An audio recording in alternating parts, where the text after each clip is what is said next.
you're in Asia, play with us! Ready up live? Ready up live. Ready up live?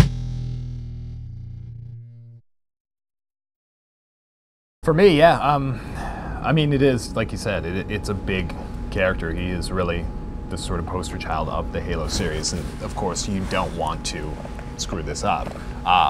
Obviously, so when I got the script, obviously went through that, broke that down, and then after that, I really went online and I really started to read certain books, some of the fiction that's already been put out there. I really went heavily into Fall of Reach and read through that because there's a lot of explanation on where he came from, how he's developed, and what sort of character he is.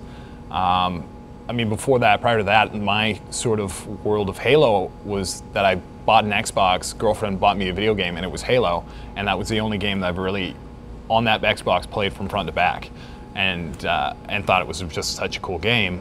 But after that, never really evolved more. So I was a fan, but I wasn't super strong of a fan in the games because I'm not a huge gamer. I think I've got a bit of ADD, and it just doesn't suit well to sitting for a long period of time.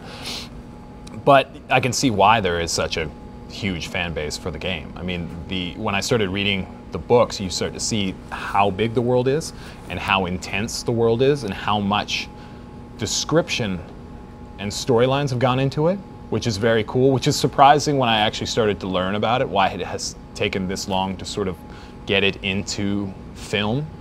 But at the same time, you understand why you don't want to just jump into film. Like, you want to do it properly. And so with this, yeah, I mean, the majority of research was online, games, YouTube, everything I could find. Yeah, I mean, I've played a couple of these sort of characters that have really got a huge fan base.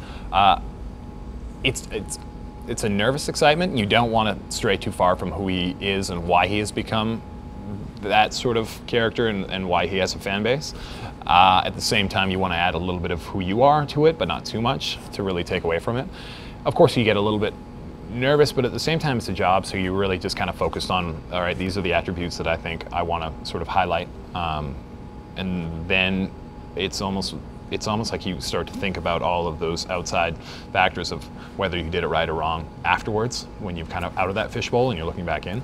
But I think with the amount of sort of research in the team and everyone at Microsoft and 343 that's here to answer a million questions, and it's like, it's kind of hard to screw it up unless all of a sudden I'm like running around in a pink outfit and people are like, what is happening? And I'm like, oh, it's a character choice. So, yeah, it's like, but I mean, the amount of preparation and the amount of creativity and teams that they've put together for this, it's going to be really cool. Yeah. No, it's cool. It's heavy and it's a bit cumbersome sometimes, but it's cool when you actually get to finally put it on, because I mean, walking around at home and trying to figure out the way you're going to move and what this character kind of looks like, and trying to see things on YouTube, and then it's one of those things where as soon as you put it on, it just automatically kind of, you stand a little differently, you walk a little differently, and you start to feel it. And then I think once the helmet goes on, it really kind of just really sets everything off, and you can see everyone's reaction to kind of being like, oh, and looking up at this character. So it's really neat. It's hard to relate to a character who has known nothing but military and known nothing but service. I think one of the things is just a devotion to something that you believe in, and for me, I think it's acting, and it's my job and career, and taking it seriously. And so, I mean, I think for me, is taking this character seriously. It's, I think, what I really did and what he believes in seriously, and not looking at it as a strange place. And for that, I just kind of bring my own hard work and sort of, and also like on the physical side of things, just sort of the physicality that I have from sort of years of sports and things of that nature, to really make him be that sort of real nimble yet aggressive, badass character who can do some things that you wouldn't think a human could do in a 900-pound suit, you know? So with that aspect, yeah, that's sort of what I brought to it.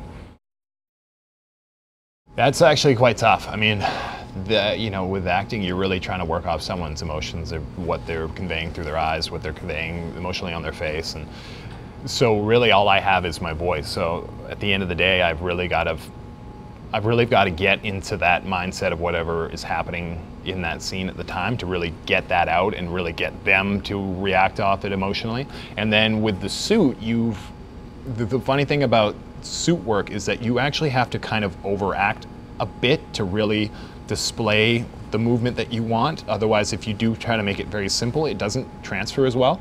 So that's a weird kind of place where you're trying to act and then you're kind of overacting with movement, and it's a strange place.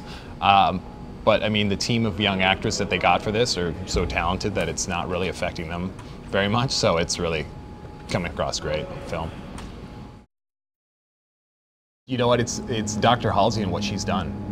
I mean, it's like one of those things where it's like, you sacrifice a few for the greater good, and it's kind of like what she has done is pretty intense with the whole kidnapping of children and then what they kind of gone through and the evolution of what these kids to men, but they are still in age, really children, but their sort of physical attributes are so much more advanced in their age. But really what they've kind of gone through for the greater good of humanity really is a neat kind of storyline, and Dr. Halsey is a kind of a cool, conflicted character that, she knows what she's doing for the greater good, but she has such sort of issues what she had to do.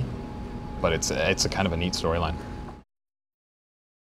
It's similar, but at the same aspect, you also do have something that is, it's on a page. You're really kind of using your own imagination more, as whether you're starting to play the video game where there is more movement, there's a character that's in front of you and you're controlling. So there's still that imagination of controlling a character, moving them the way you want them to be. But at the same time, they're very similar. There's an established character. They've put a lot of thought and effort into creating them, and you just kind of want to play them without screwing it up. You know what I mean? Like it's very similar in that aspect. And creativity, realistically. I mean, you've got a lot of people who are very smart and have extreme creative minds that are creating these universes that can ever expand. And when you do something that's set in the future and in space, you have a massive amount of leeway to do really whatever you want to do.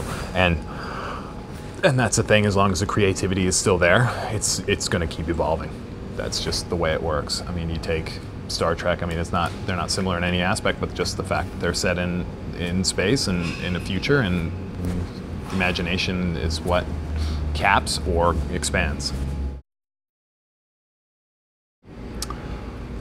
Man, I hope I don't disappoint.